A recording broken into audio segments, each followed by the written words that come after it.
saya akan menjelaskan definisi bisnis digital, pasar, dan barang digital.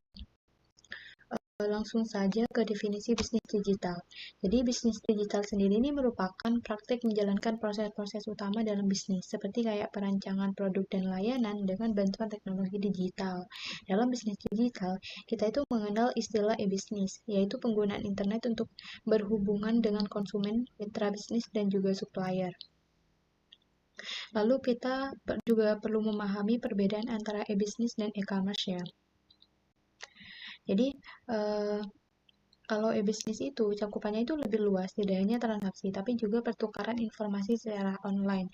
Sedangkan kalau e-commerce itu lebih fokus pada aktivitas jual beli secara elektronik.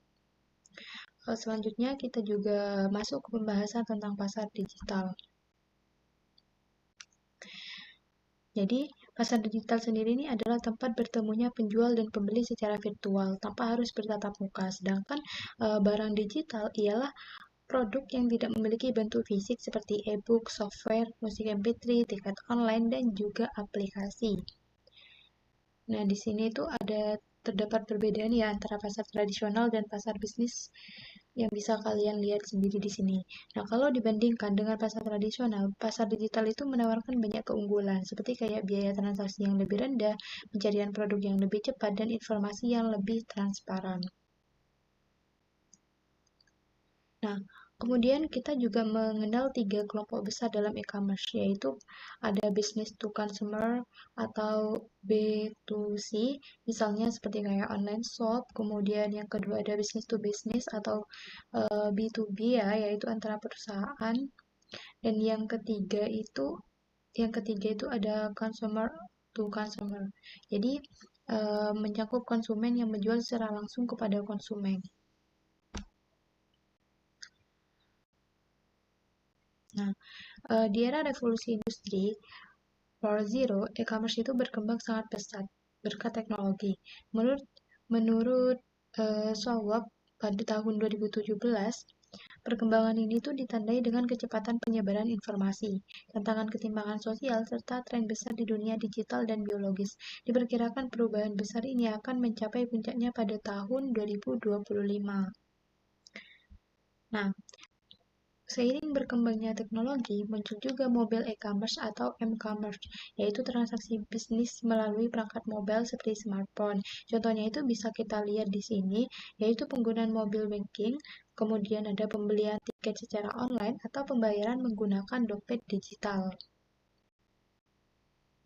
Nah, tentu saja ya, m-commerce itu memiliki keuntungan seperti kayak kemudahan, kemudahan akses dan transaksi yang lebih cepat, kemudian tapi ada juga tantangan seperti kayak masalah keamanan data dan ketergantungan pada koneksi internet.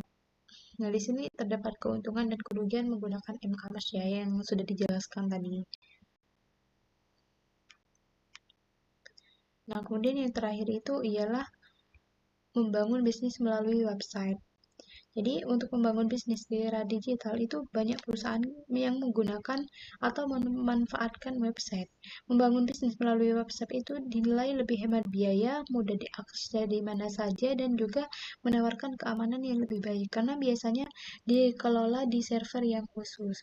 Nah, di sini juga terdapat ya langkah-langkah dalam bangun bisnis melalui website, seperti kayak menentukan perangkat lunak yang akan digunakan, kemudian mempelajari penggunaan perangkat lunak, kemudian mempelajari desain grafis, kemudian merancang sketsa website, kemudian membangun halaman web, dan yang terakhir itu memperhatikan aspek kontrol dan auditabilitas. Nah, di sini juga terdapat keuntungan membangun bisnis melalui website, di mana biaya yang lebih hemat karena instalasi yang sangat mudah dan juga pemeliharaannya terpusat. Kemudian pengguna bebas mengakses aplikasi dimanapun ia berada. Kemudian aplikasi berbasis web ini lebih mudah untuk diatur antar mukanya sesuai dengan kebutuhan perusahaan. Dan yang terakhir, aplikasi berbasis web ini juga menawarkan keamanan yang lebih baik karena biasanya aplikasi diinstal pada dedicated server yang mendapatkan pemeliharaan secara rutin. Mungkin cukup sekian presentasi dari saya, kurang lebihnya mohon maaf. Wassalamualaikum warahmatullahi wabarakatuh.